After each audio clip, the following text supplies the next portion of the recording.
you're proud of your players because everyone are playing, and the coaches I coach with, just great guys. That I was telling Drencher yesterday, it's evident how they do a great job coaching, just getting guys ready to play, especially guys that weren't expected to play this year. A lot of injuries happened, and guys that were probably just counting on for depth players, and guys that were probably counting on probably redshirt, and they got them ready and were able to play and play significant minutes for us this year. There's got to be a part of you that thinks what might have been. If you're always going to have some injury, but maybe if you don't have a half dozen of them, what kind of numbers you guys might have been able to No, maybe win. We think about winning ball games, not necessarily numbers. Right. But that's part of it.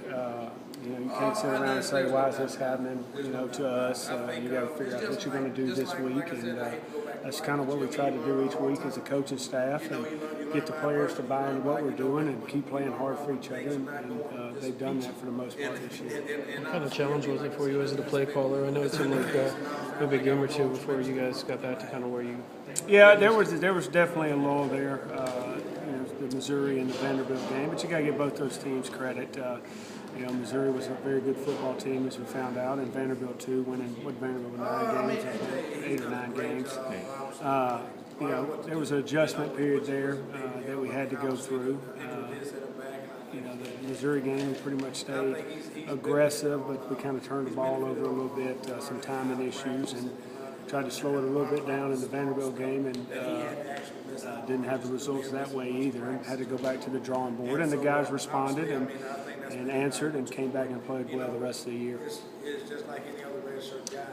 With Hudson now having more than a game week to kind of get settled into the starting job, how has he done during both practices so far? He's done a nice job.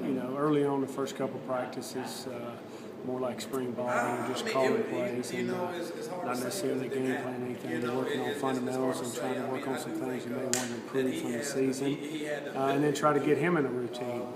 It's been a big challenge for us. Do the things that he feels comfortable with, the style of play that he likes. So I've been pleased. And I still want him to be Hudson Mason. Talking a little bit about that today. I don't want you to try to be Aaron Murray or try to be Mike Bobo. I want you to be Hudson Mason, and we'll do things to fit your strengths, and you got to be relaxed and play ball.